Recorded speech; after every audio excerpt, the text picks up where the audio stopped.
This is The Artist's Way by Julia Cameron. She wrote this in 1992, which means this book is 30 years old this year. The first time I did morning pages was in 2010, almost 15 years ago now. I started on a website called 750words.com. It was modeled after morning pages, which is 3 pages of writing written longhand on 8.5 by 11 paper. When you translate that to digital, it's about 750 words. The book, The Artist's Way, is a 12-week program to rediscover your creativity. I've only done the full 12-week program once, but I've carried the habit of morning pages with me ever since. Julia says the best time to do this is first thing in the morning, before you do anything else, before you drink your coffee, before you check the internet. But the thing about a habit is that if it's gonna stick, you have to make it your own. In all the years that I've been doing morning pages, I've written them by hand, using pencil and pen. I've written them on big paper and small paper in tiny notebooks.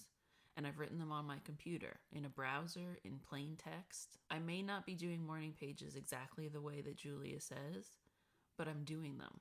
I'm writing. I'm making the habit. What matters is the words, not the form. What matters is the writing, not the media. What matters is the practice, not the rules. Here's 5 more things I've learned through my practice of morning pages. They're hard.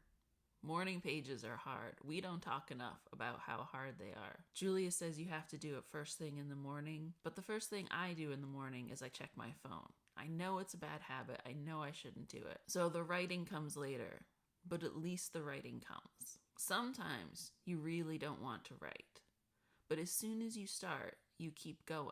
You find that there's more to say. The act of moving your hand keeps the words coming. I don't push myself if I'm really not feeling it, but most of the time, if I write 1 page, I'll end up writing all 3. Great ideas come from this kind of free writing. When you don't come to the page with any expectations, you'll always be surprised by what kind of ideas fall out of your brain. Morning pages are generative, laying down the foundation upon which to build something else. Morning pages are a release. I think this is the biggest reason why Julia says to do it first thing in the morning.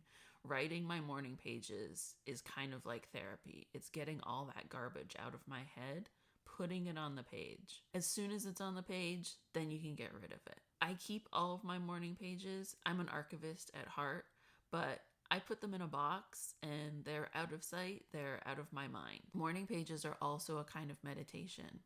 I'm no good at sitting on my Zafu. In fact, it's sitting in the corner of my bedroom collecting dust right now. But when I'm writing, I'm breathing, I'm moving my hand, I'm making marks, and maybe those marks turn into words, maybe those words turn into sentences. But what matters is the act. What matters is the practice. And one more bonus lesson. It's okay to take a break. I've been taking a break from most writing these last couple years. My brain and my body is working overtime just to weather this pandemic. I don't have the extra energy to write. I return to morning pages when I need them, and they're always there. That's the beautiful thing about a habit. It's always waiting for you, ready to pick it up again. Don't apologize. Just start writing again. I know you can do it.